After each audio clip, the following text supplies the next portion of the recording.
સફળતા અને નિષ્ફળતા. એકવાર એક શાળામાં બોર્ડની પરીક્ષામાં નાપાસ થનાર વિદ્યાર્થીઓને બોલાવવામાં આવ્યા હતા. આ સ્ટોરીના લેખક છે પ્રફુલ્લ કાનાબાર અને આ નિર્જીવ શબ્દોને સ્વરૂપી જીવ આપનારો એટલે કે હું નિલેશભાઈ અર્જનભાઈ બરવાળિયા. તો સ્વાગત છે તમારું એક નવી સ્ટોરીમાં. લ્યો તો સાંભળો. એકવાર એક શાળામાં બોર્ડની પરીક્ષામાં નાપાસ થનાર વિદ્યાર્થીઓને બોલાવવામાં આવ્યા હતા. જોગાનું જોગ હું પણ ત્યારે પ્રિન્સિપલ સાહેબની કેબિનમાં હાજર હતો. એક પછી એક વિદ્યાર્થી સાથે પ્રિન્સિપલ સાહેબ જે રીતે કાઉન્સિલિંગ કરતા રહ્યા હતા એ ખરેખર કાબિલે તારીફ હતો. એ સમયે એક વિદ્યાર્થીઓમાં એવો પણ એક હતો કે જેને 15 દિવસ પહેલા જ રિઝલ્ટને દિવસે જ આત્મહત્યા કરવાની કોશિશ કરી હતી. સદનસીબે એ બચી ગયો હતો. પ્રિન્સિપલ સાહેબે એને કહ્યું હતું, દોસ્ત, આ તો શરૂઆત છે. જીવનમાં આવી તો કેટલી પરીક્ષાઓ આવશે. તો પરીક્ષાને જ તારી જિંદગી માની બેઠો છો એ જ તારી સૌથી મોટી ભૂલ છે. પક્ષી ક્યારે વિચારે છે કે હું એકવાર માળો બાંધી ન શક્યો એટલે મારી જિંદગી નકામી થઈ ગઈ. ભગવાને માણસને તો પક્ષી કરતાં પણ વધારે તીવ્ર બુદ્ધિ આપી છે. જીવનની કોઈ પરીક્ષા ક્યારે આખરી પરીક્ષા હોતી નથી.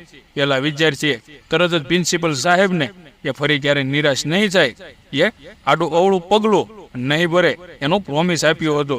માણસના જીવનમાં સૌથી સહેલું કાર્ય જો કોઈ હોય તો એ છે હાર માનીને બેસી જવું. નિષ્ફળતાથી હારવાને બદલે બમણા વ્યક્તિ ખુદને રિલોન્ચ કરનાર જ જીવનના સંઘર્ષમાં વિજેતા બને છે. બાળક ચાલવામાં, બોલવામાં તથા અન્ય કામોમાં અનેક વાર નિષ્ફળ જાય છે, છતાં એ પ્રયત્ન છોડી દેતો નથી.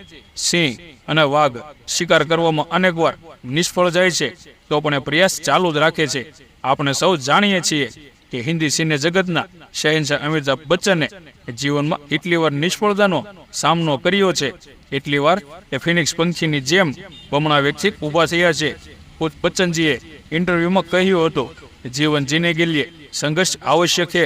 સફળતાનો રસ્તો ક્યારેક ગુલાબની પથારી જેવો મુલાયમ હોતો નથી.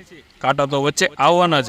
અહીં કાંટા એટલે મુશ્કેલીઓ, અને મુશ્કેલીઓ અને સમસ્યાઓને પહેલે પર એ જ વ્યક્તિ જઈ શકે છે જેનો જીવન મંત્ર એક જ હોય છે, ફેલિયર ઇઝ નોટ ફાઇનલ.